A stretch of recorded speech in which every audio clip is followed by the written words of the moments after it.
पण बंधू यांनी आपल्या समोर मस्त भाषण केलं. असे अक्षयदादा बच्चने, चेतनभाऊ गांगुर्डे,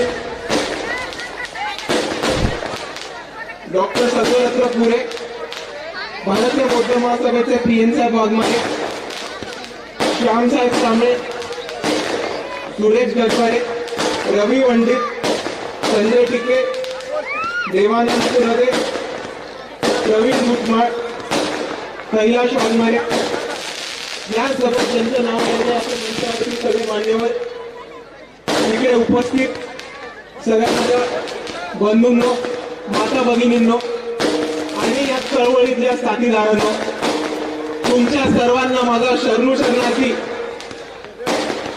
जय शिवराय, जय जिजाऊ, जय भगवान, जय ज्योती, जय मल्हार, अस्सलाम वालेकुम आणि जय भीम.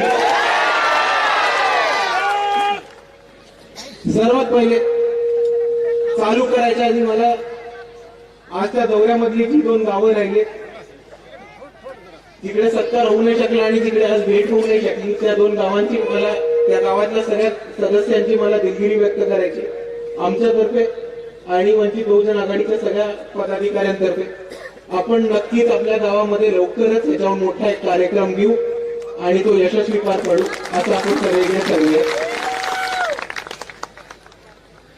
आणि इकडे उपस्थित सगळे माझे बंधूंनो, माता भगिनींनो, एक गोष्ट मला ठामपणे मांडायची आहे, ती म्हणजे इतकी थंडी असताना, इतका उशीर झाला असताना आपण सर्व इतके या थंडीमध्ये इतक्या संख्येने उपस्थित राहिलात, तर समोरच्या प्रस्थापिकांना सांगून टाका की तुम्ही निवडणूक लढवायची गरज नाहीये.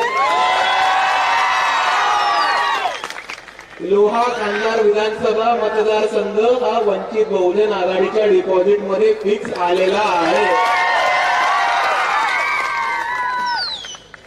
आणि तुम्हाला हीच विनंती करतो की जो जोश, जी ताकद तुम्ही आत्ता दाखवली, ती ताकद लोकसभेमध्ये, विधानसभेमध्ये बिलकुल कमी होऊ नका देऊ आणि जास्तीत जास्त मतांनी शिवाभाऊ नरंगळे यांना लोहा कांधारचं आमदार बनवा आणि आपण सर्व मिळून तुमच्या प्रश्नांवरती काम करू आणि आपल्या विधानसभेचा विकास करू.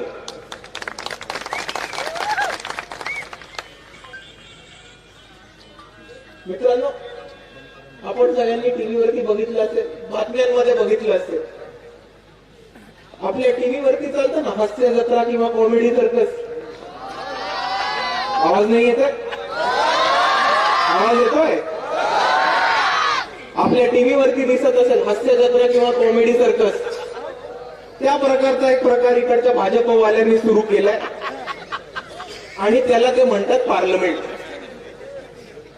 गोष्ट आहे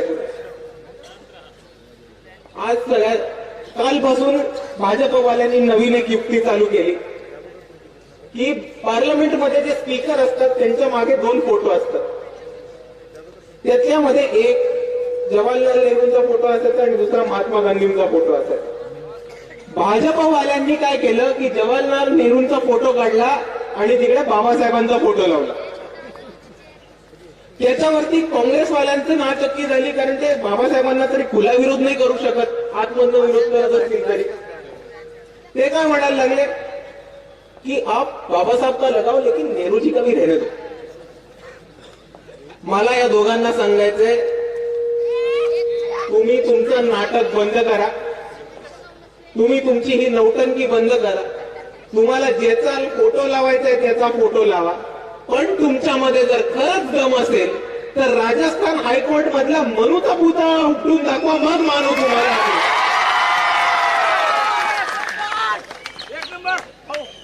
आणि हीच सर्कस याच पद्धतीने चालू राहिली की परवा 4 युवक घुसले आणि त्यांनी नारे लावले, क्रांतीचे नारे लावले, इन्कलाबसाठी नारे लावले आणि तिकडच्या काही सिक्युरिटीची असते ना पार्लमेंटची सिक्युरिटी, याच्या आधीच भाजपच्या खासदारांनी त्यांना पकडून मारायला सुरुवात केली.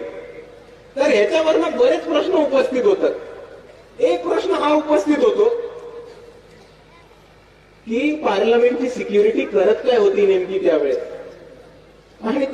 माझा दुसरा प्रश्न उपस्थित होतो की जर पार्लमेंटमध्ये घुसलेल्या घुसखोरांना मारायचं होतं म्हणूनच एवढे क्रिमिनल रेकॉर्ड असलेल्या उमेदवारांना भाजपने तिकीट दिली बहुतेक, आणि पार्लमेंटमध्ये घुसून या तरुणांनी केलं काय तर नारे लावले, स्वतःच्या मागण्या प्रस्तुत केल्या, आणि हे सगळं चालत असताना बाहेर मीडिया अजून एक वेगळं नाटक करत होते. तर नक्की झालं काय होतं, 4 तरुण पार्लमेंटच्या आवारात आले, लोकसभेमध्ये घुसले, संसदामध्ये घुसले. त्यांनी गॅसचा बॉम्ब असतो तो गॅसचा बॉम्ब तिकडे फोडला आणि स्वतःचे नारे लावायला लागले. त्यानंतर त्या तरुणांचं व्हायचं ते व्हायचंय. ज्या भाजपाच्या खासदारांनी त्या तरुणांना पासेस दिले लोकसभेमध्ये शिरायचे, संसदेमध्ये शिरायचे, त्यांच्यावरती तर काही कारवाई नाही झाली, पण कारवाई झाली तर इतर सगळ्या आमदारांवरती आणि खासदारांवरती ज्यांनी त्याच्यावरती प्रश्न उचलले. आणि ह्यासाठी आम्ही मानतो की जर तुम्ही लोकांना निवडून दिलेल्या लोकप्रतिनिधींना तुम्ही सस्पेंड करत असाल, निलंबित करत असाल, महत्वाचा बिल यायच्या आधी, महत्वाचे मुद्दे मांडण्याच्या आधी, तर आपण बाबासाहेबांनी दिलेली लोकशाही मोडीत काढत आहात. आणि त्याच्यासाठी आज आपल्याला उभं राहायचंय आणि लढायचंय, कारण हे भाजप भारत देशाचं संविधान आणि इकडची लोकशाही नष्ट करायला निघालीये. आणि त्यांना आपण सांगूयात की जोपर्यंत इकडचा वंचित उभा राहतोय तोपर्यंत तुम्ही आमच्या संविधानाची आणि लोकशाहीचं काहीही वागणूक करू शकणार नाही. पण आपण समजून घेऊयात की त्या हल्ला झाला त्याच्यानंतर झालं काय. त्याच्यानंतर जो बॉम्ब असतो ना, स्मोक बॉम्ब, धुराचा बॉम्ब, गॅस बॉम्ब जो आतमध्ये फोडला, तो कसा तरी मीडियाच्या हातात आला. मीडियाचे 4 प्रतिनिधी, आपण टीव्ही 9चा जाऊन व्हिडिओ बघू शकता, मीडियाचे 4 प्रतिनिधी तो बॉम्ब घेऊन बाहेर, जे पार्लमेंटच्या बाहेर गार्डन आहे तिकडे कॅच खेळत बसले. आता ह्या लोकांना मला 2 प्रश्न विचारायचे की आपल्या देशाची सुरक्षता इतकी कमजोर केली आहे का नरेंद्र मोदींनी की आपल्या पार्लमेंटमध्ये, संसदेमध्ये जिथे प्रधानमंत्री बसतात, जिथे सगळे निवडून आलेले सदस्य जातात, तिकडे 4 तरुण सहजपणे घुसू शकतात. आणि तो जो बॉम्ब आहे तो बॉम्ब तिकडे न राहता सुरक्षेसाठी, इन्क्वायरीसाठी न घेता बाहेर पत्रकारांच्या हातात लागतो. तर सर्वात पहिले आपण हे समजून घ्यायचं की षडयंत्र कसं रचलं जातं आणि त्याचं काय होतं. आता सपोज मला सांगा, इकडच्या पोलीस स्टेशनमध्ये जरी कोणी सुताई बॉम्ब पडला तर त्याचे अवशेष जे उडतील ते तुम्हाला मिळणार आहेत का? नाही. ते पोलीस तपासासाठी घेऊन जातील. पण 4 पत्रकार तो बॉम्ब जो संसदेच्या आतमध्ये सापडला ते घेऊन संसदेच्या बाहेरच्या गार्डन मध्ये जेव्हा पकडापकडी खेळतात तेव्हा आपल्याला एक गंभीर समजून घ्यायचंय की हा मीडियाला दिलेला इकडच्या सरकारने पेरलेला एक डाव आहे आणि आपण त्याच्यात फसणार नाही. आणि जर इकडच्या कोणालाही वाटत असेल की हा डाव नाहीये, हे षडयंत्र नाहीये, तर माझं त्यांना सोपं म्हणणं आहे की ज्या पत्रकारांनी त्या बॉम्ब हाताळला त्यांचे फिंगरप्रिंट लागले असणार त्या बॉम्बवरती, लागले असणार आहेत की नाही. मग दिल्ली पोलिसांनी सर्वात पहिले त्यांना चौकशीसाठी आत टाका. आणि हे तरुण जेव्हा आतमध्ये गेले आणि आतमध्ये जाऊन नारे लावले, घोषणा लावल्या, तेव्हा त्यांचं म्हणणं होतं की महाराष्ट्रामधल्या, भारतामधल्या तरुणांचा खूप मोठा असंतोष आहे, खतखत आहे. आणि ती खतखत का नसणार तरुणांची? तुम्ही गेल्या 5-10 वर्षात काय झाले ते समजून घ्या. जर आपण शिक्षणाचा मुद्दा घेतला तर इकडे जिल्हा परिषदेच्या शाळा, ग्रामपंचायतीच्या शाळा एक सरकार बंद करते. 4 जिल्हा परिषदेच्या शाळा बंद करून एक मध्यवर्ती जिल्हा परिषदेची शाळा उभं करायचं चाललंय. ते पण एका प्रायव्हेट कंपनीला देऊन 9 महिन्याच्या कॉन्ट्रॅक्टवर. 9 महिन्याच्या कॉन्ट्रॅक्टवर शाळा चालते कधी? 1 वर्ष पास झालं, पुढच्या वर्षी काय करायचं? अरे तुमच्या पंतप्रधानांकडे नसतील डिग्री, आम्हाला तरी आमच्या डिग्री हव्यात की नाही? त्याच बाजूनी महाज्योतीचे विद्यार्थी असतील, सारथीचे विद्यार्थी असतील, पार्टीचे विद्यार्थी असतील, या संस्थांचं फंडिंग थांबवलंय, पोरांच्या शिष्यवृत्ती मिळत नाहीये, स्पर्धा परीक्षांच्या फिया वाढून ठेवल्या की पोरांना अपेअर होता नाही येते, परीक्षेचे पैसे भरता नाही येते, पैसे भरले जमा करून तर ते पेपर यायच्या आधीच पेपरची फुटी होते. दुसऱ्या बाजूला जी पोरं स्पर्धा परीक्षेची तयारी करत होती त्यांच्या पायावरती दोंडा मारला कंत्राटीकरांचा नवीन बूथ घेऊन. तर दुसऱ्या बाजूला आपण विचार करा, काहीतरी करून जुगाड करून धक्का मारून पोरगा शिकला, त्यांनी डिग्री मिळवली. आता शिकलेल्या पोरांना तरुणांनी मला इकडे उत्तर द्यावं की तुम्ही शिक्षण घेतल्यानंतर तुम्हाला गॅरंटी आहे की तुम्हाला नोकरी मिळणार आहे का? हा तरुणांच्या समोरचा सर्वात मोठा दुसरा प्रश्न आहे की शिक्षण तर पूर्ण करू पण त्याच्यानंतर नोकरी मिळणार आहे की नाही तेच कोणाला ठाऊक नाही. या सरकारी शासकीय नोकऱ्या इकडच्या वंचितांना मिळत होत्या. एका शेतकऱ्याचा पोरगा, एका गोरगरिबाचा पोरगा, एका कष्टकरी समाजातून येणाऱ्याचा पोरगा मेहनत करून दिवस रात्र अभ्यास करून शिकायचा की तो सरकारी अफसर होऊ शकेल, शासकीय नोकरी घेऊ शकेल. पण कंत्राटीकरणाने काय केलं की ह्या सगळ्या सरकारच्या नोकऱ्या गेल्या कॉन्ट्रॅक्टवरती. आणि कॉन्ट्रॅक्ट कोणाला मिळणार आहे? खासदाराच्या पोराला, आमदाराच्या भावाला. आणि आपल्या हातात काय येणार आहे? काही नाही. आणि म्हणून मित्रांनो, आपण सर्वांनी समजून घेऊयात की आज आपल्याला शिक्षणाचा मार्ग एका बाजूने बंद केला जातोय आणि दुसऱ्या बाजूला शिक्षण घेतल्यावर आपल्याकडे नोकरी नाहीये आणि आपल्या विकासाच्या संधी आपल्या हातातून हिरावून घेतल्या जात आहेत. आणि हे षडयंत्र कशासाठी करतायत?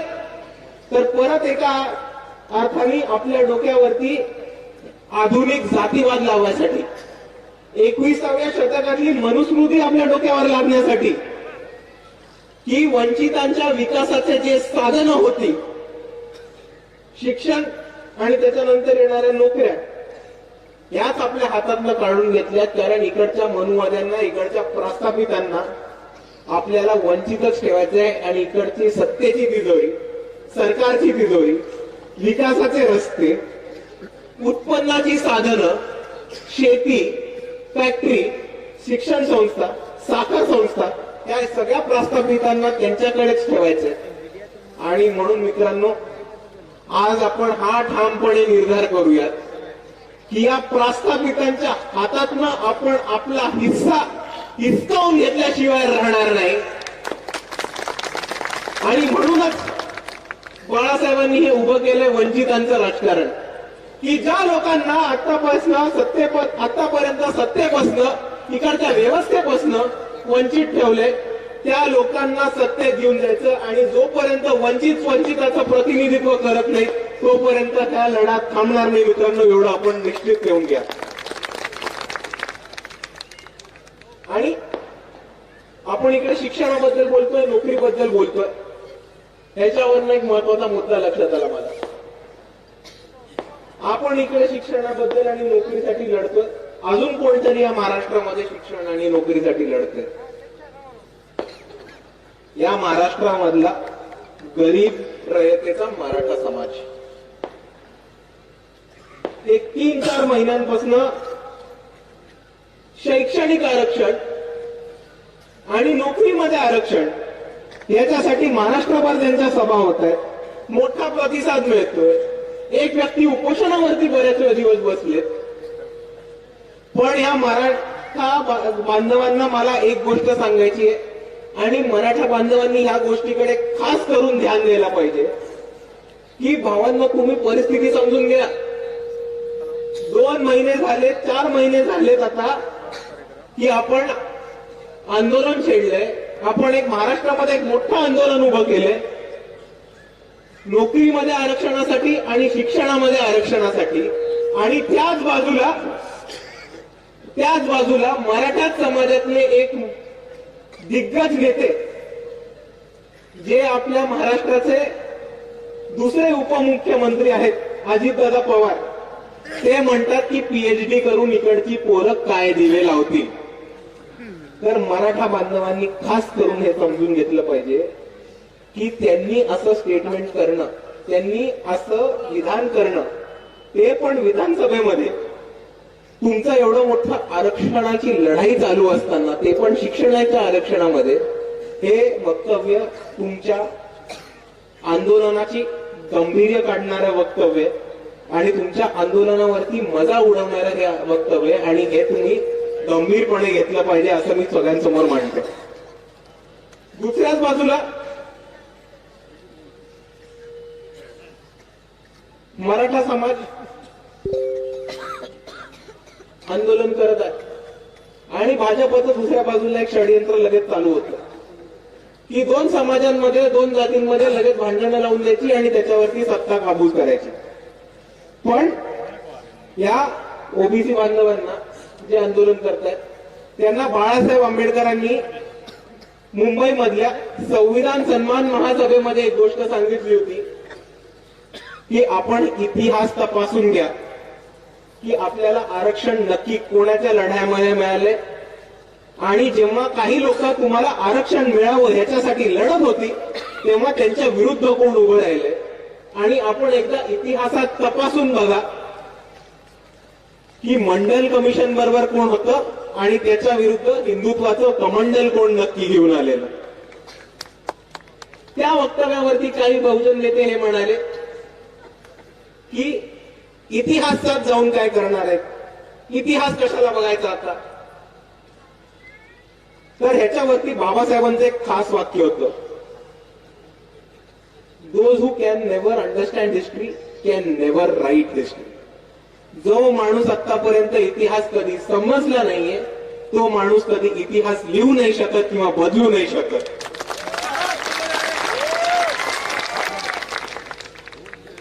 आणि ह्याच दृष्टिकोनातून मला आपल्या सर्वांसमोर मांडायचं की मंडल कमिशनच्या सूचना मान्य करा, मंडल आयोगाच्या सूचना मान्य करा. हा लढा व्हीपी सिंगांनी सुरू केला होता आणि त्या व्हीपी सिंगांना महाराष्ट्रामध्ये आणणं, महाराष्ट्रामधल्या बहुजनांची परिस्थिती काय आहे ती समजून दाखवणं, महाराष्ट्रामधल्या दिग्गज बहुजन नेत्यांची भेट करून देणं आणि महाराष्ट्रामधनं मंडल कमिशन लागू हो या लढ्याला पाठिंबा दिला तो फक्त आणि फक्त बाळासाहेब आंबेडकरांनी. आणि तेव्हा विरोधात कोण आलेलं होतं, इकडचं भाजप कमंडल घेऊन उभं राहिलं होतं एल.के. अडवाणींच्या नेतृत्वाखाली. आणि त्यांची भूमिका ही होती की तुम हिंदू हो, बहुजन नाही. हो मित्रांनो, मान्य आपण हिंदू आहोत, बहुजन आहोत, पण बहुजन पण आहोत ना. आपल्याला जे आरक्षण मिळालं ते आपल्याला आपल्या जातीच्या दाखल्यावरती मिळाले, धर्मांच्या दाखल्यावरती नाही. हे बहुजन बांधवांनी ठामपणे लक्षात घेतलं पाहिजे. आणि जोपर्यंत इकडचा बहुजन बांधव बहुजन ही आयडेंटिटी घेऊन, ही विचारधारा घेऊन जोपर्यंत इकडे उभा राहत नाही तोपर्यंत हिंदुत्वाचं विष इकडचं आरएसएस वाले, भाजपवाले आणि ते नागपूरचे अर्धी चड्डीवाले प्रत्येक गावामध्ये.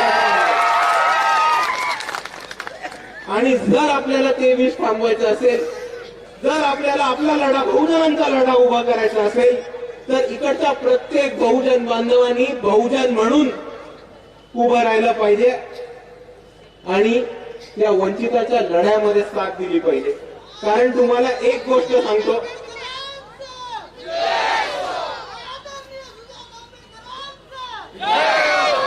कारण तुमच्या समोर एक गोष्ट मांडतो, आम्ही बहुजनांना आरक्षण मिळवण्याच्या लढ्यामध्ये होतो आणि बहुजनांचं आरक्षण कोणी हिणवून घेणार नाही या लढ्यामध्ये पण आम्हीच आहोत.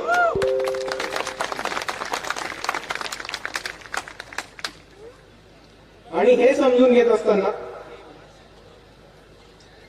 आपण सर्वांनी एक गोष्ट लक्षात घेतली पाहिजे की इकडे काही लोक, सवर्ण लोक असतात ना,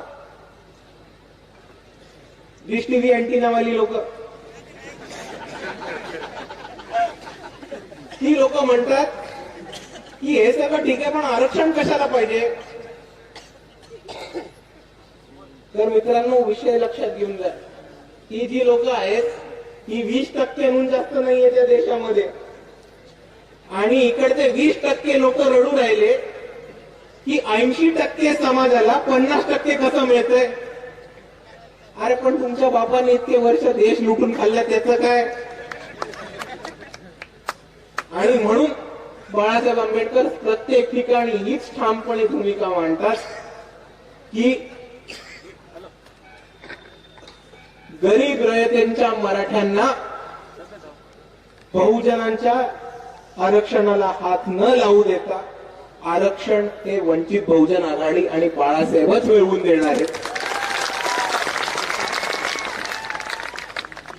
बहुजनांच्या ताटाला हात न लावू देता मराठ्यांसाठी वेगळं ताट हे मांडू शकणारे फक्त बाळासाहेब आहेत. आणि मी यावेळेस तुमच्या माध्यमातून सगळ्यांना विनंती करतो की ज्या माणसाकडे ही दोन वेगवेगळी ताटं टेबलावरती मांडायचा फॉर्म्युला आहे याच माणसाला आपण यावेळेस सत्तेमध्ये पाठवायचं आणि अजून कोणाला नाही.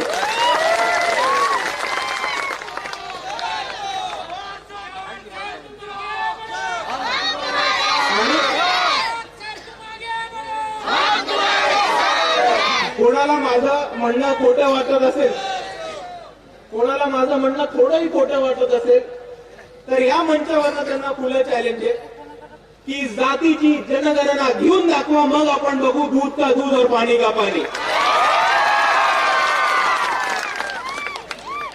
काँग्रेस असेल, भाजप असेल, इतर कोणताही पक्ष असेल, ज्यांच्याकडे कोणत्याही राज्याची सत्ता आहे त्यांनी त्या राज्यामध्ये जातीची जनगणना कास्ट सेन्सस हे घेऊन दाखवावं आणि मग आपल्याला कळेल की कोण रडतंय, कोण खुशाले आणि कोणी कोणाच्या बापाचं किती खाल्लंय.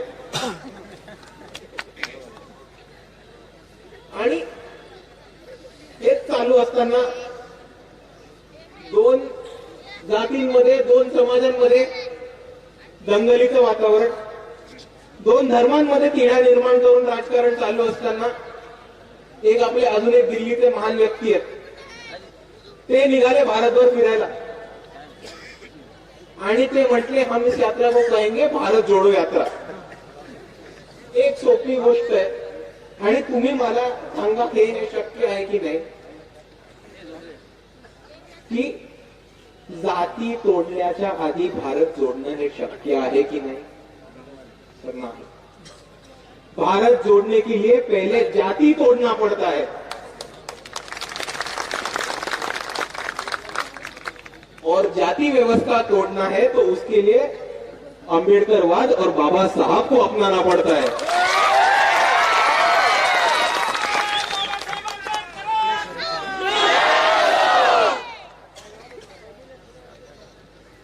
आणि म्हणून ह्या मंचावरनं मी तुमच्या सर्वांना सांगतो की जर आपल्याला जातीवरती मात मिळवायचं असेल, जर आपल्याला जाती व्यवस्था तोडून काढायची असेल तर या महाराष्ट्रामध्ये आपल्याला एकच पर्याय, तो म्हणजे बाळासाहेब आंबेडकर आणि वंचित बहुजन आघाडी.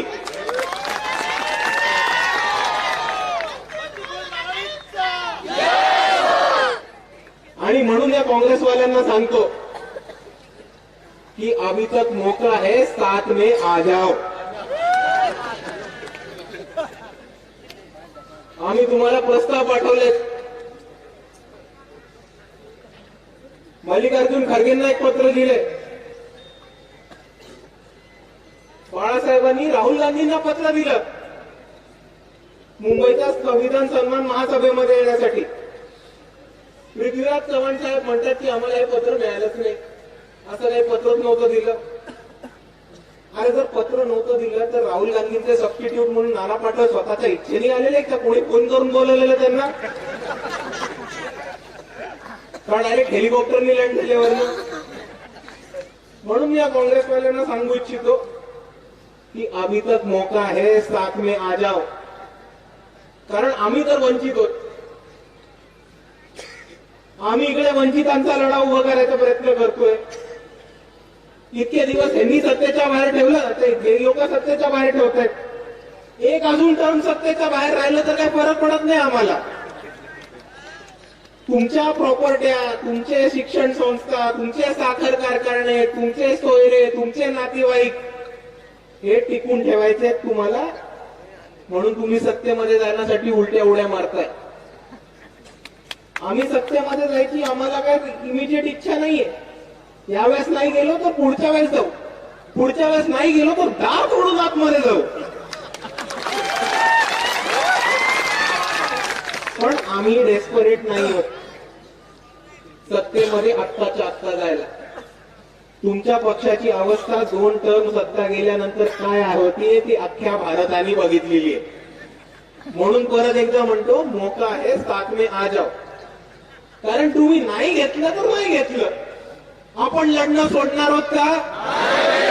आपण लढणं सोडणार आहोत का? म्हणून मी इकडे म्हणतो की आपण तर लढणं सोडणार नाही आहोत. आणि जसं चेतन दादा म्हणाले की साताऱ्याच्या सभेमध्ये, सांगलीच्या सभेमध्ये, सटाण्याच्या सभेमध्ये, धुळ्याच्या सभेमध्ये, आजच्या आपल्या लोह्याच्या सभेमध्ये, मुंबईच्या संविधान सन्मान महासभेमध्ये, अकोल्याच्या धम्म मेळाव्यामध्ये वंचित बहुजन आघाडीने परत एकदा तिची ताकद दाखवूनच दिलेली आहे. आणि तुम्ही परत जमाला घेतलं नाही तरी आम्ही लढणं सोडणार नाही. पण आम्ही लढलो आणि परत एकदा अशोक चव्हाण घरी बसले, सुशील कुमार शिंदे घरी बसले, अमुक घरी बसले, पृथ्वीराज चव्हाण घरी बसले, 15-20 खासदार, 25-30 आमदार घरी बसले, तर आमच्याकडे रडत यायचं नाही.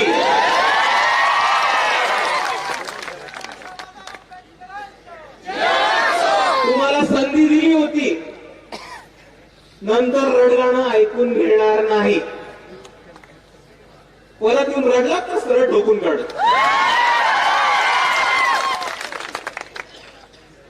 आणि हेच खरं चालू असताना राहुल गांधी अजून एक वक्तव्य करतात की वो नफरत के बाजार में एक मोहब्बत का दुकान खोलना चाहते हैं. ते म्हटले की ते हे दुकान छत्तीसगड मध्ये जाऊन उघडतील, मध्य प्रदेश मध्ये जाऊन उघडतील, मिझोराम मध्ये जाऊन उघडतील, राजस्थान मध्ये उघडतील आणि आंध्र प्रदेश मध्ये उघडतील, सॉरी तेलंगणामध्ये उघडतील. ते दुकान छत्तीसगड मध्ये तर उघडलं नाही, असलेलं दुकान बंद झालं. राजस्थान मध्ये दुकान उघडलं नाही, असलेलं दुकान बंद झालं. मिझोराम मध्ये दुकान उघडलं नाही, मध्य प्रदेश मध्ये दुकान उघडलं नाही. दुकान उघडलं कुठे?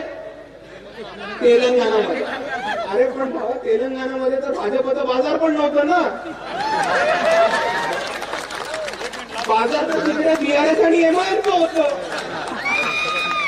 पण ठीक आहे, बाजार उघडला, सॉरी दुकान उघडलं तेलंगणाच्या बाजारामध्ये, चांगले. पण काँग्रेसने जर दुकान मोहब्बतचं उघडलं असेल तर तिकडे दुकानदार एबीव्हीपी आणि आरएसएस का नाव बसवला रेवंत रेड्डी. आणि म्हणून मी यांना सांगतो आणि शेवटचं सांगतो की दुटप्पी भूमिका तुम्ही घेणं थांबवा. तुम्हाला जर खरंच भाजपचं राजकारण थांबवायचं असेल तर तुम्हाला बाबासाहेबांचा रस्ता अपनावल्याशिवाय काहीही पर्याय नाहीये. आणि आम्ही काही करता प्रस्थापित नाही आहोत की दरवाजे सर्वांसाठी बंद करून ठेवू. आपण इकडचे वंचित जे सर्वांना बरोबर घेऊन जातो, तमाम बहुजनांना, कष्टकरी समाजाला, गोरगरिबाला, तमाम वंचितांना एकत्र घेऊन जाणारे आपण आहोत. आणि म्हणून एकदा परत म्हणतो तुमच्या समोर की त्या काँग्रेससाठी आमचे दरवाजे खुले आहेत. पण जर तुम्ही बरोबर याचं ठरवलं नाही तर मग आमच्या नावाने रडायचं नाही. आणि हेच बोलत असताना आपण एक लक्षात ठेवूया की काँग्रेस जे आहे ते पाठीत खंजर खुपसणारं दुश्मन. सावध राहायचंय आपल्याला, पण काँग्रेसपेक्षा सावध राहायचंय अजून एक दुश्मन आहे जो समोर आपल्या उभा आहे, तो म्हणजे इकडचा आरएसएस प्रणित मनुवादी भाजप पक्ष. आणि मी आपल्या सर्वांसमोर जाता जाता एवढंच एक गोष्ट मांडतो की येणाऱ्या इलेक्शन मध्ये लोकसभा असो विधानसभा असो, आपण सर्वांनी आज जी जिद्द दाखवली, आज जी ताकद दाखवली, ती कोणत्याही प्रमाणात कमी होईल याची नाहीये.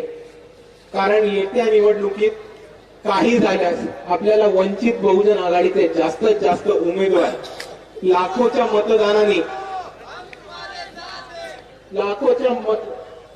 मतदानाने निवडून आणून द्यायचे.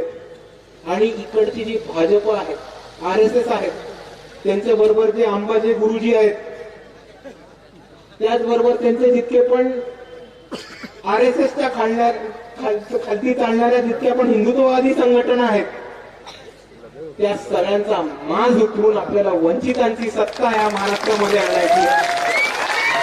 आणि जोपर्यंत आपण महाराष्ट्रामध्ये वंचितांची सत्ता आणत नाही तोपर्यंत आपण ही लढाई थांबवणार नाही. एवढंच म्हणून मी आपल्या समोर थांबतो. जय भीम, जय भारत.